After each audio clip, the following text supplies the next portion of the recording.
বাংলাদেশের সবচেয়ে ভাইরাল প্রসঙ্গ যেটি ইশরাক এবং বর্তমানে আসিফ মাহমুদ উপদেষ্টা, উনি যে কথাগুলা বলছেন যে বর্তমানে তাকে বয়কট করা হয়েছে, সে অযোগ্য, এমন প্রশ্ন উঠে আসে সাধারণ জনগণের মাঝে। আসিফ মাহমুদ একটা কথাই জানিয়েছেন যে ইশরাককে কেন শপথ গ্রহণ করতে দেওয়া হচ্ছে না। উনি জানিয়েছেন যে আইনি কিছু প্রক্রিয়া বাকি আছে, যেগুলোর কারণেই ইশরাককে বুঝিয়ে দেওয়া হচ্ছে না তার সিটি কর্পোরেশনের মেয়র পদটি, তাকে দেওয়া হচ্ছে না তার শপথ গ্রহণের সুযোগটুকু।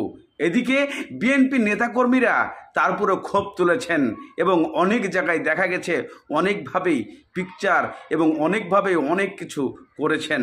সেই প্রশ্নের উত্তরে একটি স্ট্যাটাস দিয়ে বলেছেন আসিফ মাহমুদ যে বর্তমানে বাংলাদেশের এই পরিস্থিতিতে যে ইশরাককে কোনোভাবেই শপথ গ্রহণ করতে দেওয়া হচ্ছে না, তার কারণ আইনি জটিলতায় কিছু কাজ এখনও বাকি আছে। এগুলা শেষ না হওয়া পর্যন্ত কোনো কারণেই ইশরাককে শপথ গ্রহণ করতে দেওয়া হবে না। কিন্তু সেখানে ইশরাকের নেতাকর্মী যারা আছে তারা কখনোই এটা মানতে চাচ্ছেন না।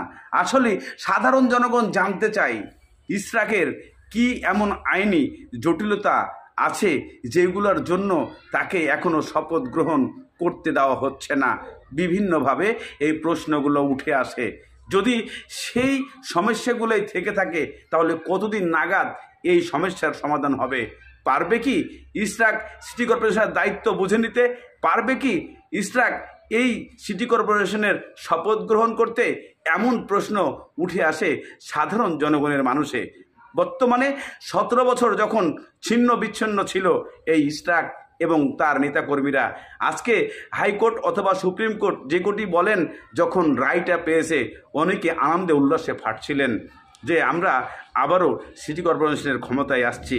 কিন্তু সেখানে আইনি জটিলতা দেখিয়ে আসিফ মাহমুদ সেটাকে বর্তমানে কাজ বন্ধ রেখেছেন।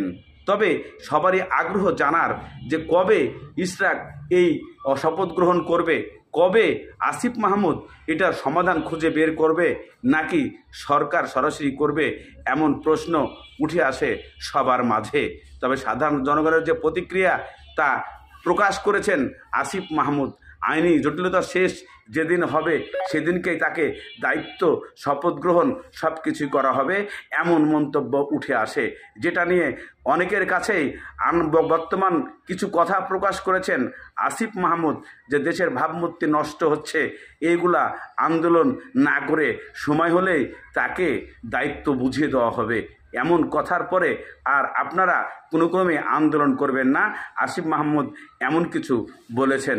দর্শক, আজকের মতো এখানেই শেষ।